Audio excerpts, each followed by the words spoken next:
Labdien, mani sauc Ilga Čerpīnska, un es esmu apguvusi poligrāfijas ražošanas tehniķa profesiju Rīgas valsts tehnikumā, un šobrīd strādāju par jaunāko tehnologu poligrāfijas uzņēmumā Livonija Print. Mans ieteikums visiem jauniešiem, kas vēl mācās un vēl mēģina izdomāt, ko tālāk dzīvē darīt, būtu pirmkārt paskatīties plašāk, nebaidīties paskatīties plašāk. Varbūt jums ir kāda joma, kāds sapņu darbs, kāda profesija, kur jūs vēlaties apgūt. Un nevienmēr augstākā izglītība ir vienīgais ceļš, kuru iet un kurā var to apgūt. Tādēļ paskatieties pa labi un pa kreisi, ir daudz dažādu iespēju. Ir profesionālās izglītības iestādes, ir koledžas, ir visvisādas skolas un mācību vietas, kur jūs varat, varbūt tieši tur jūs varat apgūt to, kas jūs interesē visvairāk.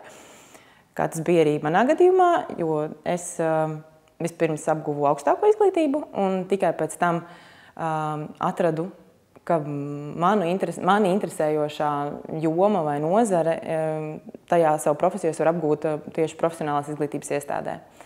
Mans otrs ieteikums ir izriet tieši no manas personīgās pieredzes. Nebaidieties pieņemt pārdrošu lēmumu, vai varbūt lēmumu, kuru jūsu draugi nesapratīs, vai varbūt sākumā arī varbūt ģimene nesapratīs. Ja jūs atrodat kaut ko, ko jūs gribat mācīties, vai kādu profesiju, kurā jūs gribat strādāt, tad pieņemiet lēmumu un vienkārši ejiet un mācieties un izvēlieties šo ceļu. Jo arī manu lēmumu pēc augstskolas iet uz profesionālās izglītības iestādi bija cilvēki, kas nesaprata, bet man tas likās tajā brīdī pareizs solis un es viņu spēru.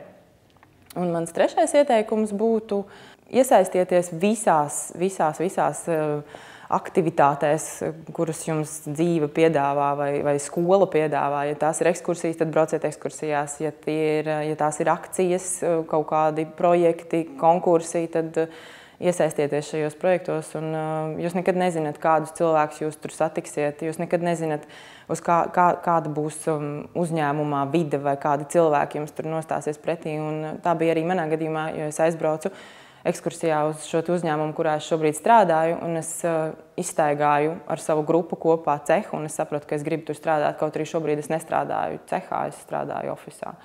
Bet es uzreiz sapratu, ka es gribu šajā uzņēmumā būt, es gribu būt nākotnē daļa no šī uzņēmuma. Un, jā, es ceru, ka jums viss izdosies.